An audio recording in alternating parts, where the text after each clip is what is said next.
Angelina Murphy opened her own salon outside of Seattle just months before the pandemic hit. Unlike the big salons she had worked in, hers has just one salon chair, and it's located in a renovated garage attached to her home. It's not like it's a 25-plus chair salon. It's a very intimate experience. And so when COVID happened, it really was a huge blessing to be smaller rather than bigger. Angelina focuses on clients who want luxury hair extensions, a niche market that requires skill and personalization.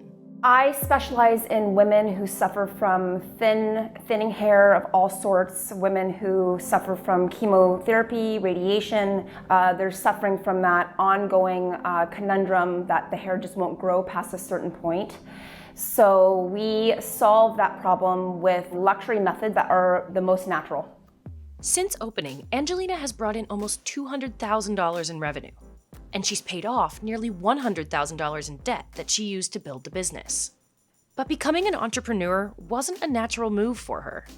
For the first time, she used a budget to rein in her spending. I'm an artist, I'm very right-brained. I had to become a businesswoman.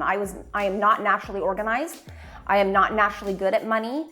But I had to learn. I had to set a budget on my business and really set a budget for my personal stuff. Those extra pair of shoes that I wanted, or that pretty purse that I wanted, was gonna have to wait. And that money that I made, it had to go straight back into the business for me to thrive. While Angelina has been a stylist for years, her plan included going back to school so that her trade craft would become more valuable. I wanted to be the best in the state, if not on the West Coast.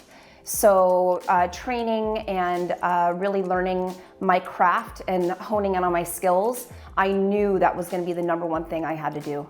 She often did this with her newborn in tow. The training that I was in was intense. Flying to California every 6 weeks with a nursing baby, training 2-3 days at a time. The decision to have a home business was as much financial as it was personal.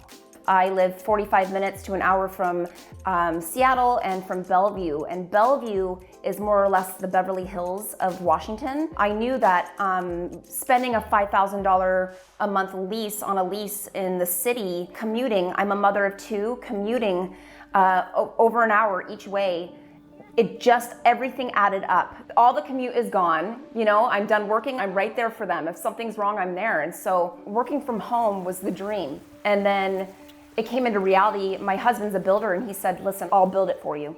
She used her home creatively to keep overhead low.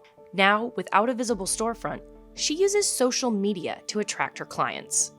Hey guys, I just got done doing 2 rows in a mini. No glue, just string.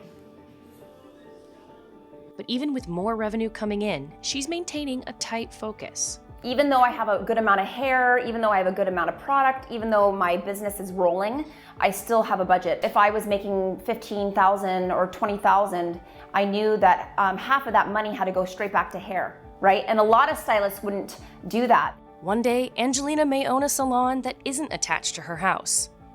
But even with her success, she's reinvesting and keeping her sight on her financial health. I know that right now I'm outgrowing my space, but I'm still gonna stay low, and I'm gonna keep things intimate and quality, and keep working on my education.